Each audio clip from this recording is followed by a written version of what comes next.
percaya Tuhan bahwa Engkau punya rencana bagi kami.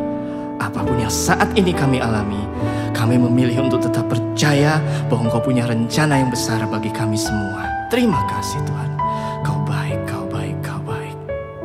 Haleluya.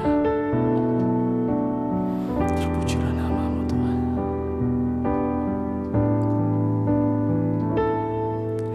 Tuhan, ku percaya rencana-Mu indah, walau saat ini tak ku mengerti. Engkau telah berfirman, memberi masa depan, damai sejahtera, penuh harapan. Ku tahu rencana-Mu indah bagiku, ku tahu kehendak-Mu baik bagiku. Ku tahu rancangan-Mu sempurna bagiku. Ku tahu jalan-jalan-Mu yang terbaik bagiku. Oh Yesus Tuhan, Tuhan ku percaya rencana-Mu indah, walau saat ini tak ku mengerti. Engkau telah berfirman, memberi masa depan, damai sejahtera, penuh harapan. Ku tahu rencana-Mu indah bagiku, ku tahu kehendak-Mu baik bagiku. Ku tahu rancangan-Mu sempurna bagiku. Ku tahu jalan-jalan-Mu yang terbaik bagiku. Ku tahu rencana-Mu indah bagiku, ku tahu kehendak-Mu baik bagiku.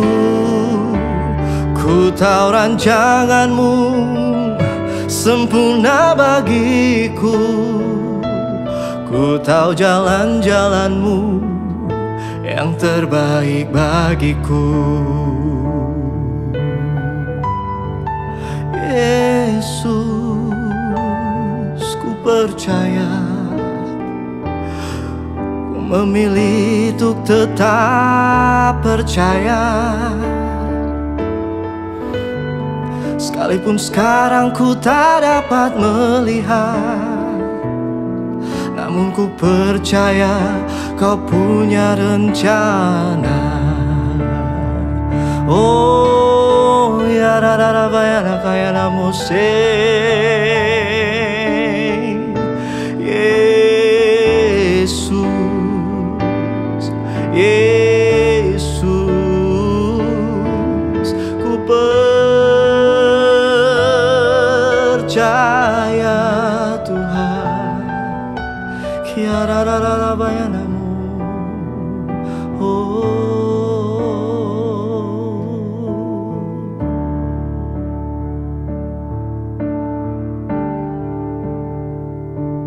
Ku tahu rencana-Mu indah bagiku, ku tahu kehendak-Mu baik bagiku. Ku tahu rancangan-Mu sempurna bagiku. Ku tahu jalan-jalan-Mu yang terbaik bagiku. Ku tahu rencana-Mu indah bagiku, ku tahu kehendak-Mu baik bagiku. Ku tahu rancangan-Mu sempurna bagiku. Ku tahu jalan-jalan-Mu yang terbaik bagiku. Ku tahu jalan-jalanmu yang terbaik bagiku. Ku tahu jalan-jalanmu yang terbaik bagiku.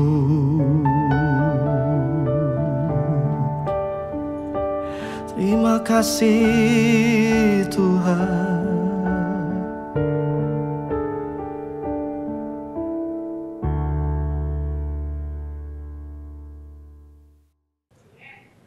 Saya belajar dari seorang senior saya. Satu kali saya berjalan dengan, kita sama-sama adik rohani. Dan dia bilang, you tahu Bob, saya ikut orang ini bukan karena dia khotbahnya bagus. Tapi cara dia memperlakukan kami semua anak-anak rohaninya. Baru saja saya dapat telepon. Salah satu bilang, wah Dad, handphone saya hilang, begini sebagainya. Kita sudah bilang, itu bohong. Tapi dia bilang, kirim. Karena ada, di kita ada. Kasih buat dia, kasih. Nanti itu dibohong, urusan dia. Karena ada di kita. Kasih aja. Saya belajar, saudara-saudara. Kadang-kadang kita mau kasih, kita pikir, ini nanti kemana nih? Ini nanti gimana nih? Tapi yang namanya memberi diri, saudara gak mengungkit-ungkit apapun. Tapi bagaimana Pak? Yang bikin kecewa ini, yang bikin masalah ini, orang dekat bukan orang jauh. Bukan musuh, orang dekat yang sama-sama. Sekarang saya kasih ingat saudara-saudara, kan kita jalan bersama. Memangnya saudara jalan bersama itu dengan orang-orang yang saudara gak kenal? Orang-orang yang saudara kenal. Orang-orang yang kita kenal dekat banget. Dengan itulah kita berjalan sama-sama. Dengan itulah kita berjalan dalam agape. Ya kan ini tidak mudah. Tiap hari kita hadapi orang yang sama. Dia di gereja yang sama. Komunitas yang sama. Tapi kelakuan sama juga maksudnya. Persekutuannya sama, tim yang sama. Kita bahkan pelayanan sama-sama. Yang paling gak enak, dia sering bicara firman depan saya. Padahal hidupnya gak kayak gitu. Apakah layak saudara mengasihi orang seperti ini? Apakah layak Pak berkorban untuk orang kayak begini? Atau kita berikan dia saja sebagai korban? Mestinya dia layak dikorbankan. Kadang itu dalam pikiran kita. Nah, saya kutip apa yang dikatakan Yesus, saudara-saudara. Matius 5 ayat 43 sampai dengan ayat 48. Kamu telah mendengar firman. Kasihilah sesamamu manusia dan bencilah musuhmu. Saudara-saudara, ini di perjanjian lama loh saudara. Di perjanjian lama itu mata ganti mata, gigi ganti gigi. Jadi maksudnya, jangan kasih ampun buat musuh-musuhmu. Itu di perjanjian lama. Tetapi aku berkata kepadamu, kasihilah musuhmu. Dan berdoalah bagi mereka yang menganiaya kamu. Tadi saya bacakan firman Tuhan, bilang aku memberi perintah baru kepadamu, hendaklah kamu saling mengasihi. Di Matius ini bilangin, kasihilah musuhmu dan berdoalah bagi mereka yang menganiaya kamu. Karena dengan demikian, kamu menjadi anak-anak Bapamu yang di sorga, yang menerbitkan matahari bagi orang yang jahat dan orang yang baik, dan menurunkan hujan bagi orang yang benar dan orang yang tidak benar. Yesus sedang memberikan perbedaan begini. Apa yang membedakan? Kadang-kadang kita pakai ayat firman Tuhan untuk sebagai alasan bahwa orang ini layak untuk dijauhi. Tapi Yesus kasih begini yang membedakan, karena kamu menjadi anak-anak Bapamu. Tergantung saudara bangga disebut anak Bapa atau anak dunia. Apabila kamu mengasihi orang yang mengasihi kamu, apakah upahmu? Bukankah pemungut cukai juga berbuat demikian? Dan apabila kamu hanya memberi salam kepada saudara-saudaramu saja, apakah lebihnya daripada perbuatan orang lain? Bukankah orang yang tidak mengenal Allah pun berbuat demikian? Karena itu, haruslah kamu sempurna, sama seperti Bapamu yang di sorga adalah sempurna. Saudara-saudara, sebelum itu, ayat-ayat sebelum itu dibilang begini, kalau ada yang memaksa kamu berjalan 1 mil, jalan dengan dia 2 mil. Kalau ada yang minta baju, mau berikan jubahmu. Nah, kalau yang minta itu musuh, gampang.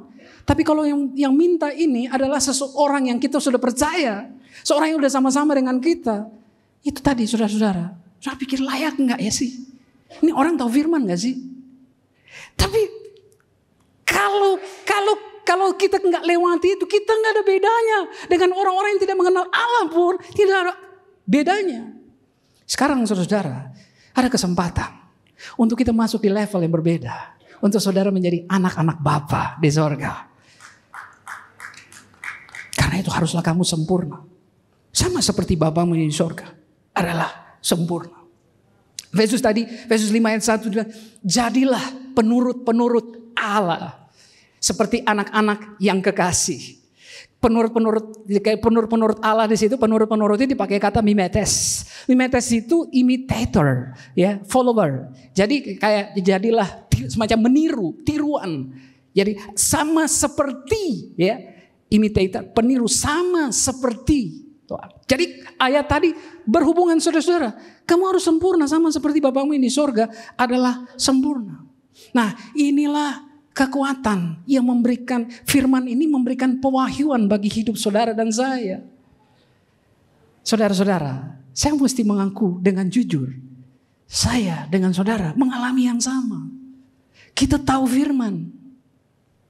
Kita tahu semua bahasa kasih sampai bahasa asli sampai penerapannya semua tahu. Giliran mempraktekannya saudara-saudara, gampang? Ya. Tapi mana breakthrough-nya? Saudara-saudara, saya ingatkan ulang bahwa ketika saudara mendengarkan firman Tuhan, Tuhan bukan manusia. Pikirannya bukan pikiran Tuhan. Ketika saudara dalam hadirat Tuhan, saudara dalam kesadaran yang berbeda. Jadi waktu saudara menerima firman Tuhan itu mengambil alih segala sesuatunya. Bagaimana sampai firman Tuhan itu menjadi pewahyuan dalam hidup kita? Waktu firman Tuhan itu mengubah cara pikir kita, mengubah perasaan kita, mengubah semua yang ada dalam benak kita, motivasi kita. Itulah breakthrough. Kelelahan? Yes, lelah saudara-saudara. Lelah menghadapi satu situasi, lelah untuk selalu mesti sabar. Tapi kan tadi, kasih itu gak pernah berhenti. Mengasihi itu gak bisa berhenti. Sampai di satu titik, kita mulai menemukan ini. Waktu kita mempercayai Tuhan, kita berpindah, semua pikiran kita, sistem berpikir kita, paradigma kita berpindah pada cara pandang ilahi. Kasih Tuhan. Kasih ilahi, agape itu kasih Tuhan, itu kekekalan. Waktu saudara menerimanya, saudara mau melakukannya, yang pertama berubah adalah pikiran kita, perasaan kita. Mimetes ini, jadilah penurut-penurut. Jadi, sewaktu saudara-saudara mungkin dalam keadaan sulit menghadapi orang yang sulit untuk dikasihi juga. Saudara sulit mengasihi orang yang mungkin berulang kali mengecewakan, berulang kali mungkin menyakiti, berulang kali mungkin saudara menunggu permintaan maaf, dia gak pernah minta maaf. Berulang kali mungkin saudara menunggu untuk dia merubah kehidupannya, mengubah sifatnya, tapi tidak juga berubah-berubah, tetap masih yang sama. Itu waktunya untuk saudara dan saya yang berubah. Berubah seperti apa? Sampai Tuhan di dalam hadiratnya kita diangkat ke dalam kemuliaannya. Pemazmur bilang begitu. Sampai waktu saya hati pahit, dia bilang ada yang terasa pahit, kayaknya ada yang nusuk-nusuk. Sampai dibawa dalam kemuliaan, dia diangkat ke dalam kemuliaan. Nah, itulah pada saat saudara berdoa, hubungan saudara dengan Tuhan, saudara mengalami revelation, penyingkapan, inspirasi yang kudus dari Tuhan, yang membuat saudara ingat, saya anak Bapa. Kalau saya anak Bapa, apa yang Bapa lakukan juga bisa saya lakukan. Karena kemampuannya bukan dari saya, kemampuannya dari Dia. Kamu mengasihi karena aku lebih dulu mengasihi. Itu kata Tuhan. Jadi waktu kita setuju dengan Dia, iya ya, capek banget. Atau bagaimana? Itu yang tadi saya bilang, kita berusaha dengan cara manusia kita untuk mengasihi. Kita tunggu supaya melihat perubahan, kita tunggu melihat sesuatu yang baik supaya kita ampuni. Ya bisa. Sampai kemudian agape itu memenuhi kita. Lalu kita melihat dengan pandangan Kristus. Dia mengasihi tanpa membangkit-bangkitkan. Saya lupa tahun berapa. Tapi saya pernah mengikuti satu seminar di Jakarta yang jadi pembicara adalah seorang hamba Tuhan dari Australia. Dia sebenarnya seorang lawyer, latar belakang dia lawyer. Dia dulu mantan pemakai narkoba.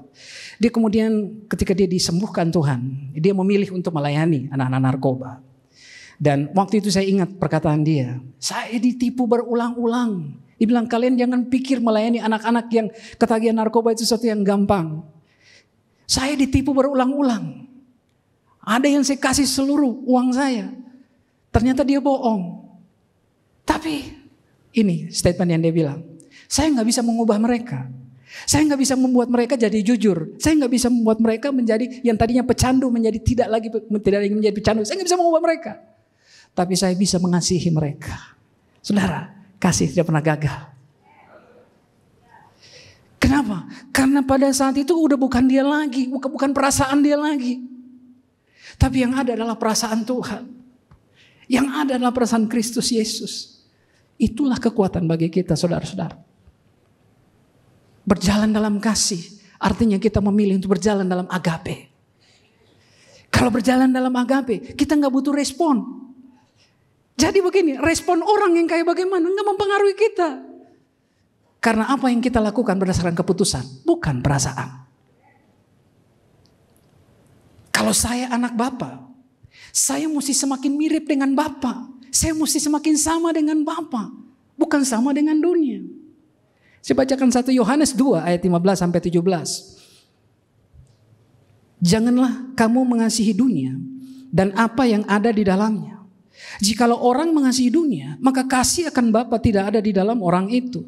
Sebab semua yang ada dalam dunia, yaitu keinginan daging dan keinginan mata dan keangkuhan hidup, bukanlah berasal dari Bapa, melainkan dari dunia. Dan dunia ini sedang lenyap dengan keinginannya. Tetapi orang yang melakukan kehendak Allah tetap hidup selama-lamanya. Saudara mau join yang mana? Saya tanya, keinginan mata, keinginan daging, keangkuhan hidup, bisa ada dalam gereja enggak? Bisa. Bisa dalam orang percaya enggak? Bisa. Bisa dalam tim pelayanan enggak? Bisa. Bisa di dalam tim komunitas kita enggak? Bisa. Bisa ada dalam keluarga kita enggak? Bisa. Tapi semuanya itu berubah-berubah. Kadang orang merasa bermegah diri karena dia sukses dengan pekerjaannya, promosi jabatannya, sekalipun dia anak Tuhan, tapi bisa bermegah. Tapi itu kemudian bisa berubah lagi dengan menyadari, iya ya, semua ini cuma dari Tuhan. Bisa berubah. Satu hal yang gak pernah berubah, kasih tidak pernah berubah. Kasih tidak pernah berhenti. Dan dikatakan begini, kehendak Tuhan itu gak pernah akan, orang yang melakukan kehendak Tuhan akan tetap hidup selama-lamanya. Saya memilih untuk berjalan dengan yang kekal. Saya memilih untuk berjalan dengan apa yang tidak akan berubah. Perasaan kita berubah-berubah. Kadang kita merasa kayak kita di atas, wah saya diberkati. Tapi kadang kita masih di lembah. Ada seorang nama Kenneth Hagin, pernah saya kutip kalimat dia begini. Orang bilang kok imannya ada di puncak, ada yang di lembah. No, iman saya gak pernah ada di lembah. Perasaan saya turun di lembah. Iman saya di puncak bersama dengan Yesus. So, perjalanan ini kita akan berjalan melalui air, melalui api dan tidak akan dihanyutkan. Saya tadi ikut bernyanyi dengan saudara, tapi mata saya melihat begini. Kenapa? Karena Tuhan ada beserta dengan saya. Kalau Tuhan ada dengan saya, setiap kali saudara mengambil keputusan, jangan lupa libatkan dia. Karena dia adalah kekuatan untuk kita bisa mengasihi.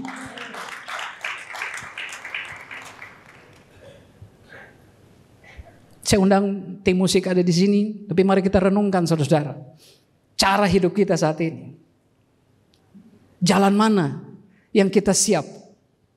Yang saudara putuskan, bukan perasaan. Yang saudara putuskan berdasarkan iman saudara. Saya mau jalani. 2022 mungkin menjadi tahun yang capek buat kita semua. Ada pilihan untuk mempertahankan ego.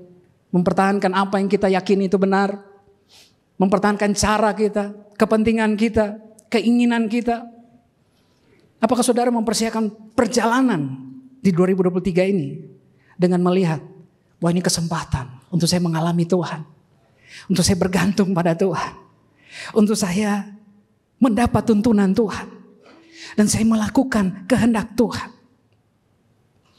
Amsal 3 ayat 5. Saudara,